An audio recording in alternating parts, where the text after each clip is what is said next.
Halo semuanya, jadi Ultraman Arc episode 2 akhirnya tayang nih. Di episode kali ini, Skip harus mengurusi laporan dari seorang bocah yang ternyata terbukti benar. Laporan itu berhubungan dengan kaiju kuno yang telah lama tertidur dan Ultraman Arc harus menghadapi kebangkitannya. Kira-kira bagaimana usaha Skip dan Ultraman Arc menghadapi kebangkitan kaiju Ancient Riot ini? Ayo kita masuk ke pembahasannya. Ultraman Arc episode 2, Legenda di Hutan. Terungkaplah kalau ternyata Ishido diutus langsung oleh GDF sebagai penyelidik secara langsung ke lokasi. Yuma sempat heran karena Ishido itu dari divisi sains luar angkasa, tapi kenapa dimasukinnya ke divisi kaiju? Ishido pun menjelaskan kalau peristiwa baru-baru ini mungkin ada hubungannya dengan divisi antariksa seperti Ultraman Arc dan Monohorn. Saat sedang mengobrol, tiba-tiba ada telepon dari seorang bocah yang ingin agar ayahnya dihentikan. Di sebuah lokasi pembangunan, Ishido dan Yuma berjumpa dengan salah satu pekerja di sana yang merasa aneh. Lalu datanglah anak dari si pekerja itu yang ternyata adalah si penelepon. Anaknya yaitu Hayato mengatakan kalau seharusnya ayahnya tidak membangun di sana karena bisa membangunkan kaiju. Ayahnya pun menyangkal karena yang dikatakan anaknya itu adalah dongeng yang pernah dia ceritakan. Tiba-tiba si ayah yaitu Otawara mendapat panggilan dan menyuruh anaknya menunggu untuk diantar pulang. Yuma meminta agar Hayato bercerita tentang apa yang dia tahu. Hayato pun bercerita kalau dulu ada kaiju jahat bernama Riot yang menyemburkan lumpur hitam mematikan tanaman.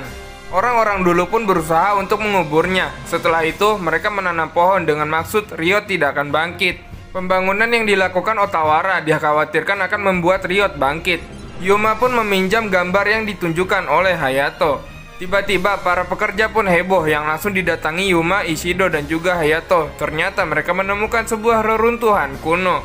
Yuma mengabari situasinya kepada Hiroshi yang kebetulan takjub melihat penemuan itu.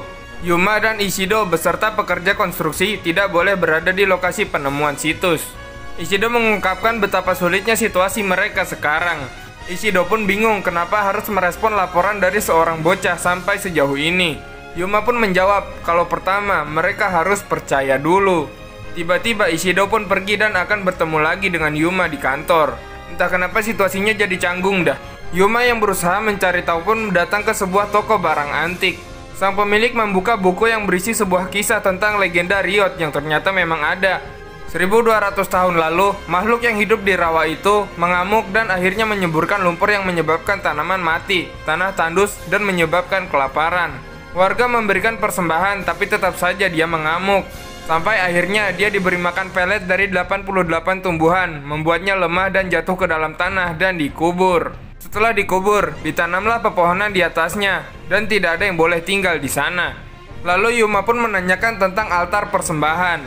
Si bapak pun berusaha untuk mencari arsip yang lain. Tiba-tiba muncul Ultraman Arc di dalam cermin yang langsung melihat dan menunjuk sebuah benda. Setelah dicek, ternyata itu adalah sebuah guci yang ditutup. Lantas, Yuma menanyakan itu kepada Pak Sugiyama. Pak Sugiyama pun langsung membuka guci itu yang mengeluarkan bau menyengat. Di tempat lain, Otawara bersama dengan putranya pun akhirnya berdamai. Otawara juga bercerita kalau dongeng itu dia dengar dari ayahnya juga. Dia juga memberikan pengertian bahwa membangun apartemen adalah hal yang penting untuk saat ini. Sementara Yuma akhirnya membawa guci itu ke markasnya. Guci itu rupanya berisi sesuatu yang sangat bau. Di layar, Ishido menunjukkan hasil pengamatan satelit terhadap area di sekitar reruntuhan. Saking canggihnya, dia bisa mendeteksi kaiju sampai 500 meter ke dalam tanah. Ishido juga rupanya belajar dari Yuma yang mengatakan untuk selalu percaya dulu. Setelah diamati lebih lanjut, akhirnya ketahuanlah bentuk dari Riot yang sedang tertidur. Ternyata altar itu adalah kakinya. Menyadari Riot akan bangun, Hiroshi memerintahkan Skip untuk bergerak. Sementara di lokasinya, Hayato bersama ayahnya merasakan sebuah gempa. Akhirnya, Riot pun benar-benar bangkit dengan pose yang agak lain. Bersamaan dengan itu, Ishido, Rin, dan juga Yuma sudah sampai. Sementara Hayato dan ayahnya sedang dikejar Riot. Untungnya, Ishido menolongnya dengan menembak Riot.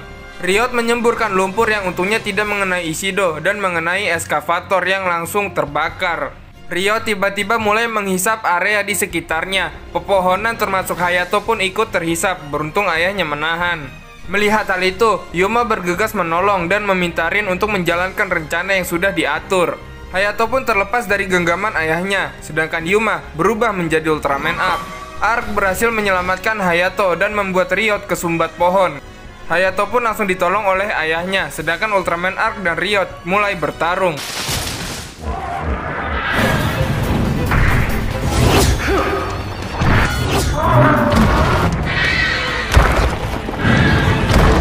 Pada awalnya, Arc cukup kesulitan menghadapi kaiju ini, bahkan sampai ditendang-tendang. Sampai Ultraman Arc akhirnya menggunakan pedangnya kembali.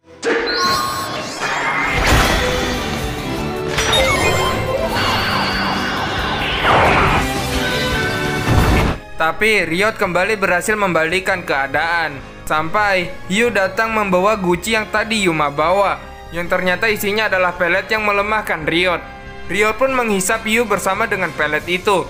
Melihat hal itu, Ultraman Arc langsung mencabut pohon dan berusaha membuat Riot bersin. Untungnya Riot bersin dan Yu berhasil ditolong oleh Pi. Ultraman Arc menggunakan Arc Exa Slash untuk menggali tanah yang sangat besar dan dalam. Riot yang oleng pun akhirnya jatuh ke sana. Ultraman Arc yang mencoba mengintip pun akhirnya malah tersedot oleh Riot.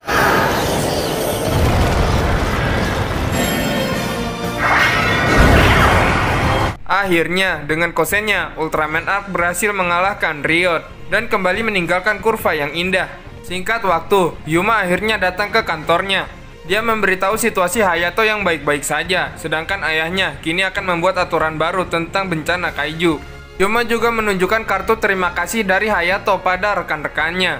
Sedangkan Ishido ternyata masih di lokasi pertempuran. Dia seolah ditelepon oleh atasannya di GDF. Dan sepertinya Ishido mengetahui sesuatu yang dia sembunyikan dari Skip. Nah, lo misteri apa lagi coba nih? Tapi sayangnya, episode kedua ini pun sudah berakhir dengan seperti biasa menunjukkan Monohorn.